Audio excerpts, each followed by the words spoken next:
اعوذ باللہ من الشیطان الرجیم بسم اللہ الرحمن الرحیم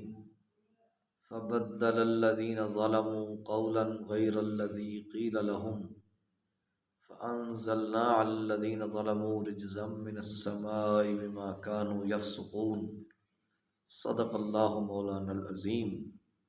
حضرات ذی وقار اللہ کے فضل، رسول اللہ صلی اللہ علیہ وسلم کی نظر رحمت کے ساتھ ایک بار پھر درس قرآن شریف کے لیے حاضر ہیں۔ آیہ نمبر 59 پر گفتگو کرنے کی کوشش کرتے ہیں۔ اللہ رب العزت نے ارشاد فرمایا، پس ان لوگوں نے ظلم کیا کہ جو بات ان کے لیے کہی گئی تھی یا ان کو کہنے کے لیے کہی گئی تھی انہوں نے اس کو بدل ڈالا، پس ہم نے ان پر عذاب نازل کیا آسمان سے کہ وہ نافرمان تھے۔ اس آیہ کریمہ کا تعلق پچھلی آیہ کریمہ کے ساتھ ہے، یعنی پچھلی آیہ کریمہ میں ان کو جو الفاظ کہنے کا حکم دیا گیا تھا انہوں نے ان الفاظ کو تبدیل کیا تھا۔ ان کو حکم یہ دیا گیا تھا کہ تم نے جب اس بستی میں داخل ہونا ہے تم نے یہ کہتے ہو داخل ہونا حطۃ نغفر لکم، کہ ہماری خطا کو معاف کر دیا جائے، ہمیں معافی دے دی جائے۔ انہوں نے اس کے برعکس حنطالۃ یا حبۃ الشعرا یا شعرا کہا، جس میں انہوں نے تکبر کیا، غرور کیا، سرکشی کی۔ تو ان کو اس سرکشی کی سزا کیا ملی؟ طاعون کا مرض ان پر مسلط کر دیا گیا، اور اس قدر یہ مہلک ان پر مرض مسلط ہوا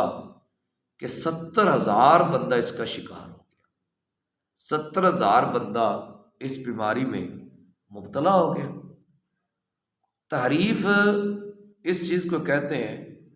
کہ جیسے انہوں نے کیا کہ قرآن کریم کا کوئی بھی لفظ بدل دینا، جب لفظ بدلیں گے تو معنی بھی بدل جائے گا، اگر لفظ بدل دیں معنی نہ بھی بدلے تو تب بھی جرم ہے، کیونکہ یہودیوں کا کام ہے تعریف کرنا، اور انہیں تعریف ہی کی تھی۔ تعریف کا معنی ہوتا ہے چھپانا، اصل بات کو چھپا کر اس کے مقابلہ میں کوئی اور بات اپنا مقصد حاصل کرنے کے لیے پیش کرنا، اور یہ تعریف کرنا قرآن کریم کا استہزاء ہے، یعنی مذاق اڑانا۔ اور قرآن پاک کی جو تلاوت ہے، تلاوت اسی کو ہی فائدہ دے گی جو ان الفاظ کے ساتھ تلاوت کرے گا جو اللہ رب العزت نے اتارے ہیں، یا جو قرآن پاک کے اندر موجود ہیں۔ اگر ایک بندہ قرآن شریف کی تلاوت کرتا ہے، الفاظ کوئی اس کے اور کوئی لاتا ہے، تو اس کو تلاوت کا قطعاً فائدہ نہیں ہوگا۔ تو یہ مرض ان پر مسلط کیا گیا، ان کو اس بات کی سزا دی گئی کہ جو کام ان کو کہا گیا تھا یا جو بات ان کو کہی گئی تھی انہوں نے اس کو نہیں کیا، نہیں ادا کیا، انہوں نے سرکشی کی، تو ان کو یہ سزا دی گئی۔ جبکہ حضور صلی اللہ علیہ وسلم کا امتی اگر طاعون کی مرض میں مر جائے، اور طاعون کے جو مرض کا علاج ہے، اس کے علاج کے ساتھ ساتھ یاد الہی کی کثرت کا ہونا بھی ضروری ہے،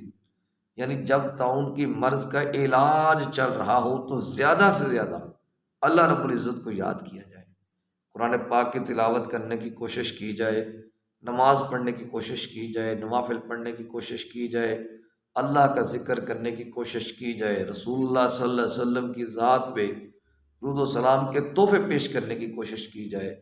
استغفار کیا جائے، کیونکہ جو استغفار ہے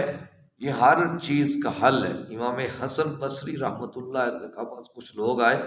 حضور گھر میں فاقہ ہے، فرمایا استغفار کرو، حضور گھر میں اولاد نہیں ہوتی، استغفار کرو، بیماریاں نہیں جاتی، استغفار کرو۔ تو ساتھیوں نے پوچھا کہ آپ مرض مختلف ہیں، سوال مختلف ہیں، آپ آ کے حل ایک ہی بتا رہے ہیں؟ میں نہیں کرا، اللہ کا قرآن کہہ رہا ہے قل تستغفروا ربکم انہ کان غفارا، جب تم توبہ کرو گے، استغفار کرو گے تو پہلا انعام تمہارے گناہ بخش دیے جائیں گے، پھر آسمان سے موسلادھار بارشیں برسیں گی، پھر اللہ پاک مال کے ذریعے مدد کرے گا، اولاد کے ذریعے مدد کرے گا، تو ہمیں جنت عطا کرے گا جس کے نیچے نہریں جاری ہیں۔ تو توبہ استغفار ہر چیز کا حل ہے۔ تو حضور صلی اللہ علیہ وسلم کا امتی کوئی بھی طاعون کی مرض کی وجہ سے مر جائے تو اس کو شہید کہتے ہیں۔ یاد رکھیں، یہ جو شہید ہے یہ حقیقی شہید نہیں ہے بلکہ حکمی شہید ہے۔ حقیقی شہید کس کو کہتے ہیں؟ کہ جو اللہ کی رضا کے لیے میدان جہاد میں اترا، دشمن سے اس کی جنگ ہوئی، کلمت اللہ کی بلندی کے لیے، رسول اللہ صلی اللہ علیہ وسلم کی ذات کی بلندی کے لیے لڑتے لڑتے مار گیا اللہ کی رضا کے لیے، وہ یہ حقیقی شہید ہے۔ اس کے علاوہ حدیث میں آتا ہے کوئی بندہ ڈوب کر مر جائے، کوئی بندے کو کسی کو بے گناہ گولی مار دے، یا کوئی بندہ پیٹ کے مرض میں مر جائے، کوئی بندہ طاعون کے مرض میں مر جائے، شدید بخار میں مر جائے، ہارٹ اٹیک کی صورتحال ہے خدا نخواستہ، یا اور کوئی حادثہ پیش آ جائے، جس طرح بھی اس کی یہ مثال کے طور پہ کسی حادثے میں موت ہو جائے، اس بندے کو شہید کہتے ہیں، اور یہ حکمی شہید ہوتا ہے۔ اللہ رب العزت مجھے اور آپ کو نور قرآن عطا فرمائے۔ صلی اللہ تعالی علی حبیبہ محمد وعلی آلہ واصحابہ اجمعین برحمتک یا ارحم الراحمین۔